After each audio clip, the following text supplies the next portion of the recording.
Hi guys, my name is Richard Agbolo, the convener of Good Evening Nigeria. Greetings to everyone out there. And on the show tonight, I'd like to take a look at the nationwide protest that is to take place here in Nigeria next week. Organizers of this protest have said they were going to start this protest on August 1st, but no one knows when the protest is likely to end. However, I'd like to take a look at this protest from a very different perspective, which is how necessary is this protest? Is this protest actually necessary? For me, protest is like a feedback mechanism from citizens to the government. Protest is a right for the citizens. However, it must be done within the ambit of the law. For example, in 2012, President Bola Ahmed Tinubu was the one who led the Occupy Nigeria protest against the Goodluck Jonathan's government. I can't forget that day. We're still in the village enjoying, basking in the euphoria of the New Year festival when on 2nd, protests erupted across the nooks and crannies of the nation. It started in Lagos, running on tires and people carrying placards to protest against the removal of fuel subsidy, which led to the increment of petrol price as at then in 2012. Now, what was the impact of that protest?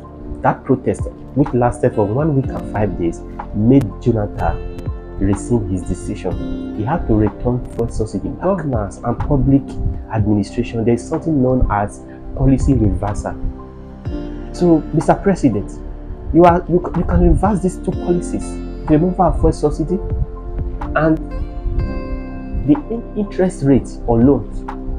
Now, in one of the broadcasts made by Mr. President, he had said that a few unpatriotic Nigerians were holding the nation at the jungular for a very long time, and because of the all in the name of what?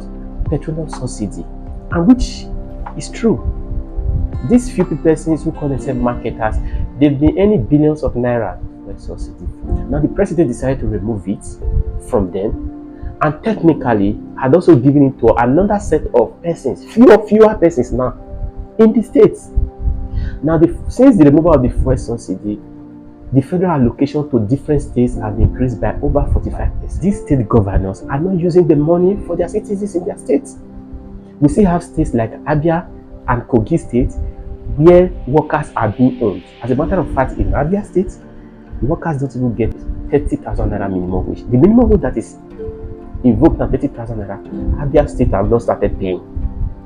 Not to talk of the 70,000 that have just been passed. So when is it going to? So probably when other states are paying 70,000, that's when he's going to start his own 30,000. And meanwhile, the federal allocation to Abia State, since the removal of fuel subsidy, had actually increased by at least 45%. So the implication is that the president had technically removed this fuel subsidy from the hands of those he called unpatriotic Nigerians and given to another set of Nigerians, state actors this time around, who are not even using it for the interest of the people. And Nigerians are not even asking their state governors questions. It is always the president. Mr. President, it's high time you reverse this fuel subsidy.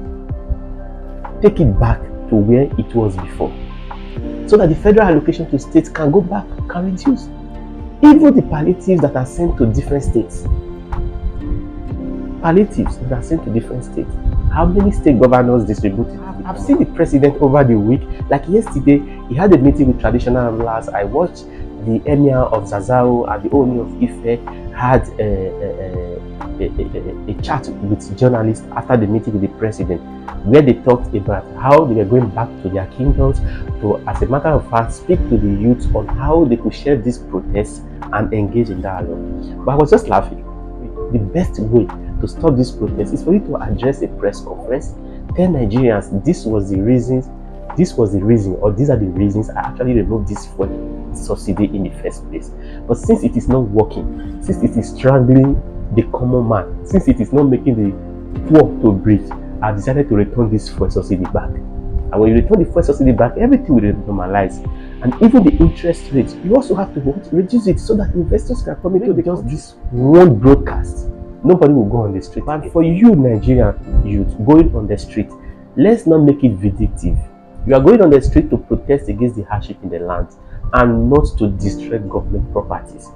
They are going on the streets to protest against the hardship in the land and not to go and destroy the businesses or loot the businesses of your government will fold its hands and watch citizens destroy the country. No, I would like to end this broadcast in the words of President Idi Amin, one-time president of Uganda, who once told Ugandans that actually you have freedom of speech, but the only thing I cannot guarantee you is freedom after speech.